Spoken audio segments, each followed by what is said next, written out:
Uyinene Uyinene was like many young women her age, 19, bright, full of life, and hopeful. She had just started studying film and media at the University of Cape Town, a city alive with students, ambition, and noise. She was soft-spoken, with a radiant smile and a sharp mind. Her name, Uyinene, meant conqueror, and she carried it with quiet confidence. On Saturday, the 24th of August 2019, she walked into the Clare Inch post office in Claremont, dressed casually, carrying her ID and phone, ready to pick up a parcel she had been waiting for. But what she didn't know was that her fate had already been decided. The man working at the counter, Luyanda Botha, was not a stranger to that post office. He was a trusted employee, someone who wore a uniform, someone who was meant to serve the public. Earlier that same day, when Uyinene had first arrived, he told her the electricity was down, and she should return later. It was a lie. He had planned it. He had tampered with the schedule so he would be alone with her.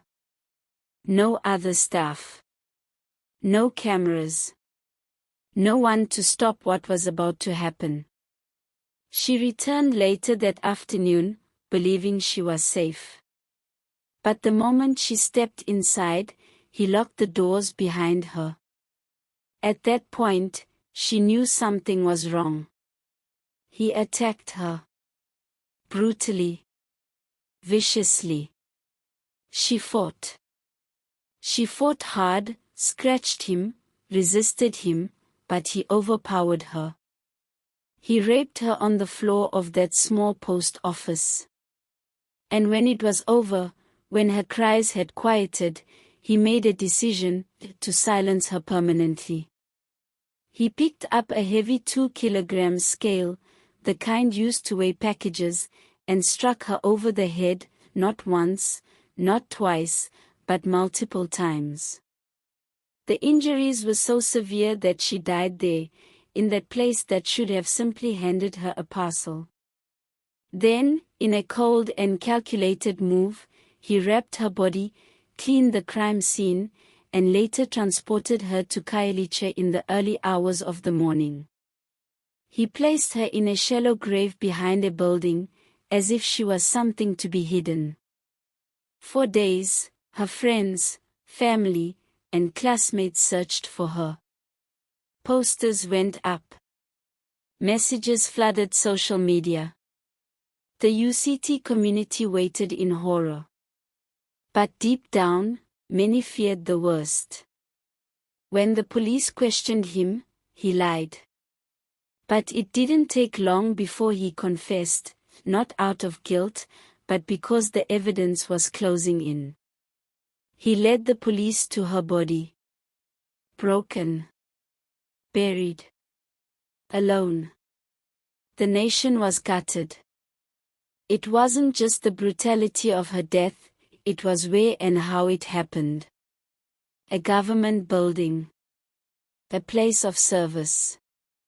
At the hands of a man who should never have had access to her, who had a history of sexual violence, yet was still employed. Her death exposed the failures of a system, not just of justice, but of protection, of background checks, of response to gender-based violence. Her killer was sentenced to 3 life sentences, 1 for rape, 1 for murder, and 1 for obstruction of justice. But no sentence could bring her back. No judgment could undo what was done in those final moments of her life, the terror, the pain, the betrayal. Uyinene's story became more than just a tragedy. It became a symbol. Her name sparked one of the largest GBV protests in South African history. Women marched. Men were challenged to change. The president addressed the nation. Laws were promised to be reviewed. But behind all the headlines was the truth that shook every woman to her core. that if it could happen to her, it could happen to anyone. Her name was Uyinene. She was 19. She had dreams. She had a voice. And she died screaming, in a place that should have been safe. We say her name because silence is no longer an option.